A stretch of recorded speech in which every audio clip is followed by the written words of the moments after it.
Il s'est tenu ce vendredi un conseil des ministres au palais présidentiel. Il en ressort que le chef de l'État, le président Alassane Ouattara, propose la suppression de la peine de mort, l'école obligatoire, l'élection du président au suffrage universel pour 5 ans renouvelables une fois. Les examens scolaires à grand tirage, session 2016, débutent le 14 juin prochain avec le CEPE.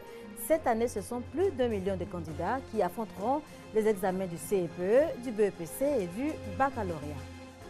Et puis bientôt, de nouvelles séries sur votre petit écran, notamment Sécurité nationale, une série policière, et 20-30-40, une comédie romantique. Ce sont ces séries qui vont animer les antennes de la télévision nationale dans les prochaines semaines. Voilà pour les titres. Madame, Monsieur, bonsoir et bienvenue dans ce journal. Je vous le disais tantôt, il s'est tenu ce vendredi un conseil des ministres au palais présidentiel. Il en ressort que le chef de l'État, le président Alassane Ouattara, propose la suppression de la peine de mort, l'école obligatoire, l'élection du président au suffrage universel pour 5 ans renouvelables une fois. Le Conseil a également adopté une communication relative à la construction du lycée technique de Daloa et de 4 centres de formation professionnelle. Notez également que les Jeux de la francophonie de juillet 2016 à Abidjan ont été abordés. Les participants bénéficieront de la gratuité du visa. Le Conseil des ministres en a ainsi décidé. Les examens scolaires à grand tirage, session 2016, débutent le 14 juin prochain avec le CEPE. Cette année, ce sont plus d'1 million de candidats qui affronteront les examens de CEPE, BEPC et baccalauréat. L'innovation, c'est la procédure numérique. La ministre de l'Éducation nationale, Kandia Camara, a officiellement lancé hier à Grand-Bassam ces examens de fin d'année. On en parle avec Grace Kando. Fini la période des apprentissages pour les élèves de l'éducation nationale en classe d'examen. Place maintenant aux examens à grand tirage. CEP. Épreuve écrite, mardi 14 juin 2016. Les épreuves se déroulent sur une seule journée. BEPC. Épreuve orale du mercredi 15 au samedi 18 juin. Les épreuves écrites du lundi 20 au vendredi 24 juin 2016. Baccalauréat avec 16 séries. Épreuves orales et pratiques du mardi 28 juin au vendredi 8 juillet. Épreuves écrites du lundi 11 au vendredi 15 juillet 2016. Pour une meilleure organisation de ces évaluations, le numérique occupe une place de choix. C'est un bond qualitatif que nous réalisons en matière d'organisation d'examens scolaires. Désormais, les tâches des acteurs aux examens sont considérablement allégées. Parents d'élèves et corps enseignants devraient s'approprier cette innovation. Les gestionnaires de nos administrations décentralisées et nos chefs d'établissement doivent faire preuve de conscience professionnelle en apportant leur contribution à la réussite de ce processus nouveau. Quant aux parents d'élèves, ils devront tout mettre en œuvre pour satisfaire aux exigences fonctionnelles des nouveaux instruments que nous mettons en place. Ils doivent, par exemple, déclarer les naissances à l'état civil et fournir un extrait d'acte de naissance de l'enfant que l'on inscrit au CP1. L'utilisation du téléphone portable en salle d'examen et toute autre forme de tricherie sont interdites. Bientôt, de nouvelles séries sur votre petit écran, notamment Sécurité nationale, une série policière, et 20-30-40, une comédie romantique. Ce sont donc ces séries qui vont animer les antennes de la télévision nationale dans les prochaines semaines. Des films entièrement réalisés par des nationaux et coproduits par la RTI et des partenaires nationaux. Des productions qui ont été présentées en exclusivité lors du Discop 2016. Les Échos avec Franck Quadio. Dans une Côte d'Ivoire en proie à la criminalité grandissante, une unité d'élite est créée pour lutter contre le grand banditisme, les microbes et divers maux. Cette unité c'est la sécurité nationale. C'est une nouvelle vision de la sécurité nationale. À chaque nouveau mal, un nouvel antidote.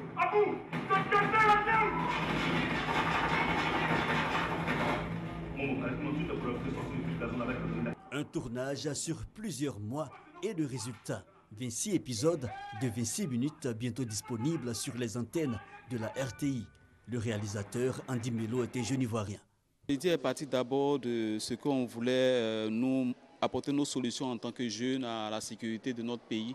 Et puis on avait remarqué que c'était un film, lorsqu'on le faisait, c'était pour dénigrer quand même nos policiers, montrer la face de corruption dans notre police, alors que ce n'est pas tout le monde qui est corrompu dans la police. Sécurité nationale, mais aussi 20-30-40, comédie romantique, duel de génération sur fond de mélodrame social, réalisé par les sœurs Hamon, sans oublier Blog, sitcom qui va dérouler le quotidien intimiste d'une femme après la retraite.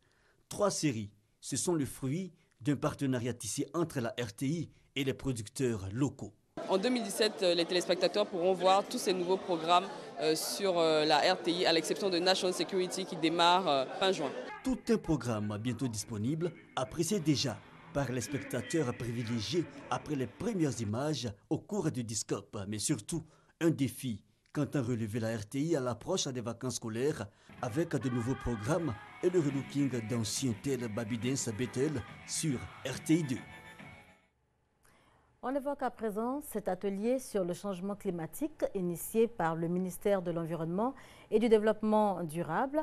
La Côte d'Ivoire a présenté, vous le savez certainement, le 8 avril dernier, sa feuille de route pour la mise en œuvre de l'accord de Paris sur le climat, une feuille de route qui devrait permettre au pays de renforcer sa lutte contre le changement climatique. À cet atelier, donc, il était question d'échanges entre les acteurs de la lutte pour plus d'efficacité. Perpétuellement, Herman Niamia. Après la présentation de sa feuille de route de mise en œuvre de l'accord de Paris sur le climat le 8 avril dernier, la Côte d'Ivoire veut passer à une autre étape, celle de l'identification et de la formulation de projets structurants pour lutter contre les changements climatiques. L'objectif visé, c'est d'informer largement l'ensemble de ses partenaires sur la feuille de route, la mise en œuvre de l'accord de Paris. Il y a des solutions innovantes et la Côte d'Ivoire veut, à travers les projets, mobiliser ces solutions-là et pouvoir répondre de façon efficace et concrète aux besoins et aux priorités des populations. Le présent atelier a pour objectif principal d'interagir avec l'ensemble des parties prenantes afin de leur expliquer la feuille de route pour bénéficier de leur contribution dans la formulation de projets structurants respectant les critères d'éligibilité des guichets climatiques vers lesquels seront présentées toutes les initiatives. Nous connaissons les effets climatiques en Côte d'Ivoire. Nous voyons comment en ville, les choses se changent, se transforment, les bords des mers, etc. Nous sommes tous interpellés.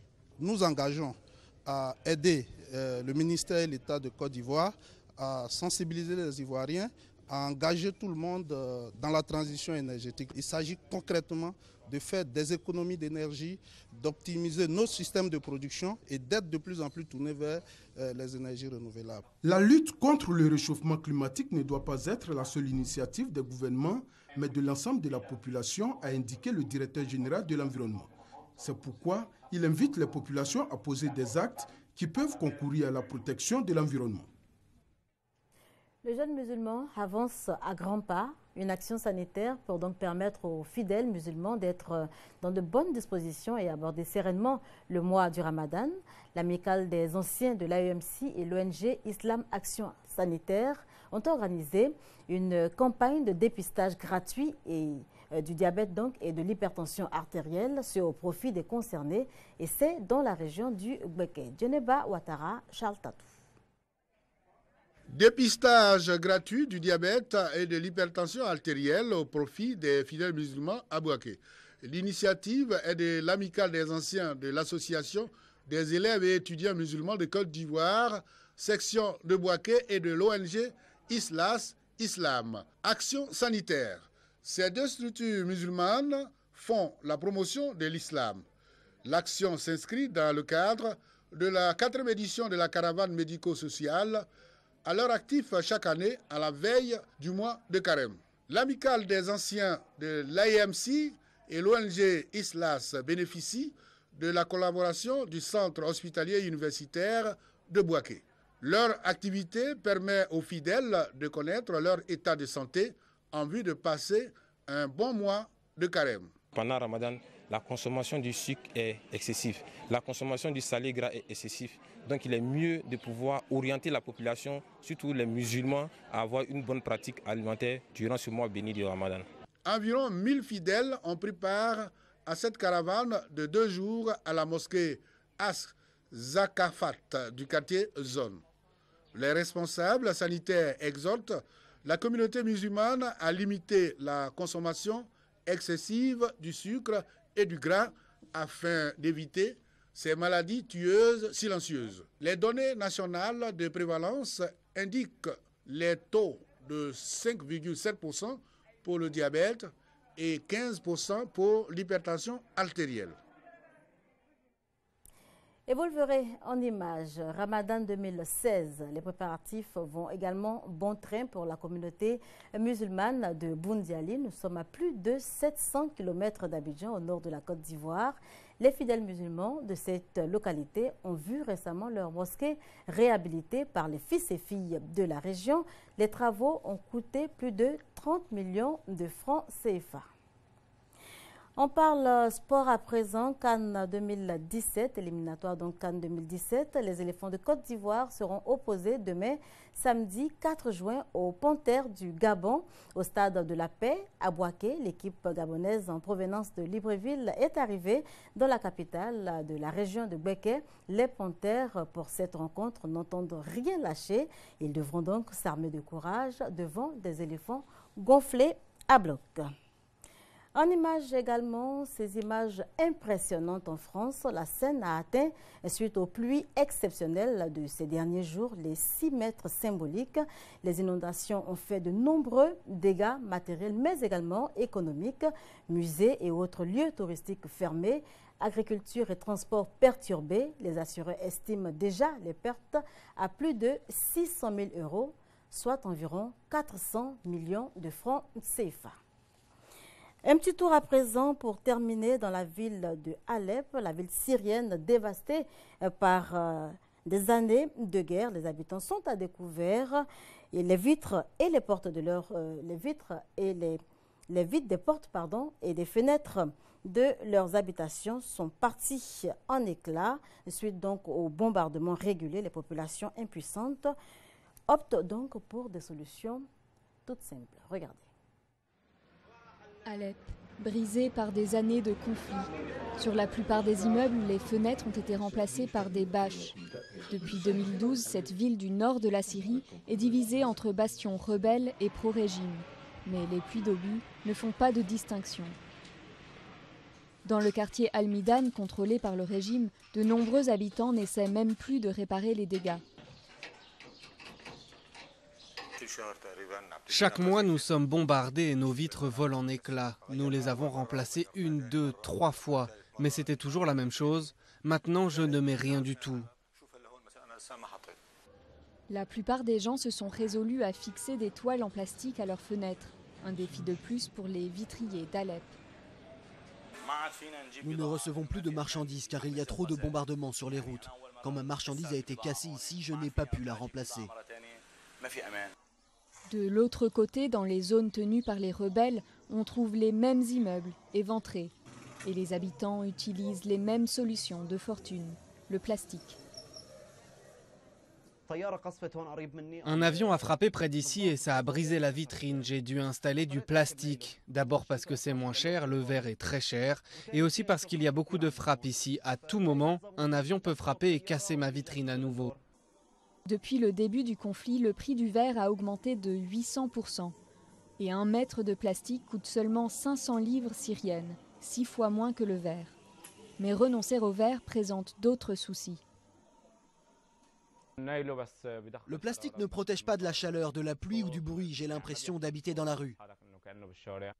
Depuis 2011, le conflit syrien a fait plus de 280 000 victimes et forcé des millions de gens à quitter leur foyer. Voilà pour l'essentiel de l'information. Retenez qu'il s'est tenu, je vous le disais en début de journal, ce vendredi matin, un conseil des ministres au palais présidentiel. Il en ressort que le chef de l'État, le président Alassane Ouattara, a proposé la suppression de la peine de mort, l'école obligatoire, l'élection du président au suffrage universel pour 5 ans renouvelable une fois. Le Conseil a également adopté une communication relative à la construction du lycée technique de Daloa et de 4 centres de formation professionnelle. Notez également que les Jeux de la francophonie de juillet 2017 à Abidjan ont été abordés à ce Conseil des ministres. Merci de nous avoir suivis.